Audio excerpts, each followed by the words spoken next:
मैंने अपने मिनिस्टर्स को जो कल भर्ती होंगे क्लियरली एक मैसेज दिया है कि जो गलती आईपीएफटी ने किया बीजेपी के पहले सरकार में कि मंत्री बनने के बाद चुप बैठ गए। पॉलिसी जब हमारे लोगों के खिलाफ था तब उन्होंने आवाज़ नहीं उठाया, ये नहीं चलेगा। एक फ़र्क तो है, एनसी देव वर्मा आईपीएफटी के प्रेसिडेंट थे, वो मिनिस्टर बने, और मेवार कुमार जमातिया जनरल सेक्रेटरी थे, वो मंत्री बने। जिस दिन पार्टी का प्रेसिडेंट और जनरल सेक्रेटरी ही मंत्री बन जाता है तो मंत्री पद ज़्यादा बड़ा हो जाता है और पार्टी छोटा हो जाता है। मैं बीजेपी की सरकार में नहीं ज्वाइन करूँगा। मैं बाहर रहकर एक प्रेशर रखूँगा। और मैंने अपने मंत्री को कहा है, अगर हमें लगा कि काम नहीं हो रहा है, एक इशारा में आपको मंत्री पद छोड़कर हमारे पास आना पड़ेगा। प्रेशर अंदर से होगा, प्रेशर बाहर से होगा, प्रेशर सिविल सोसाइटी से होगा, और प्रेशर सेंटर में भी अपना ही लोगों को भेजकर हम क्रिएट करेंगे।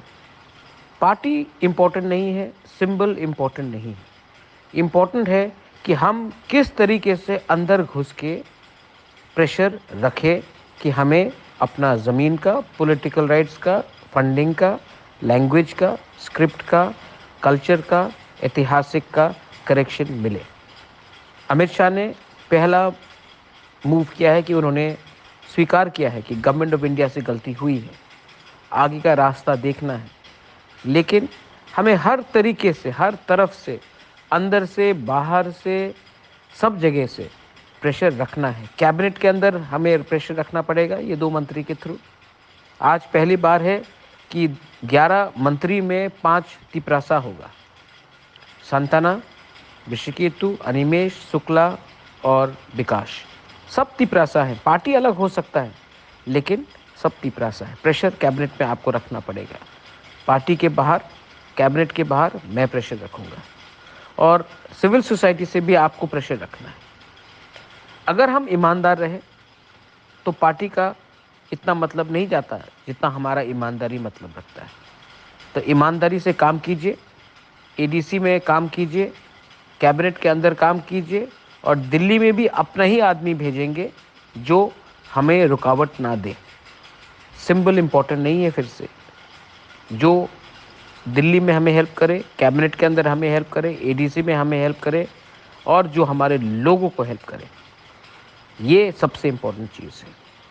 बहुत लोग उल्टा सीधा बोलेंगे, लेकिन नहीं, समय को देखकर इंडिया में आज पक्का हो गया है कि यही सरकार आएगी।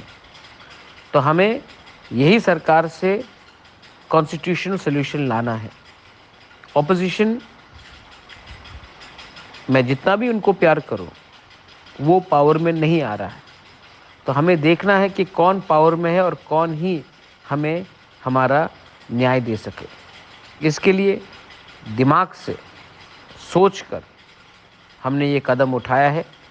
और अगर हमें लगा कि ये कुछ नहीं हो रहा है, सरकार कुछ नहीं कर रही है, तो हमें बिना डर कर कदम वापस भी लेना पड़ेगा। This is my message to all. सोचिए, समझिए, और राइट टाइम में राइट डिसीजन लीजिए। बेल आई नो हम बाय।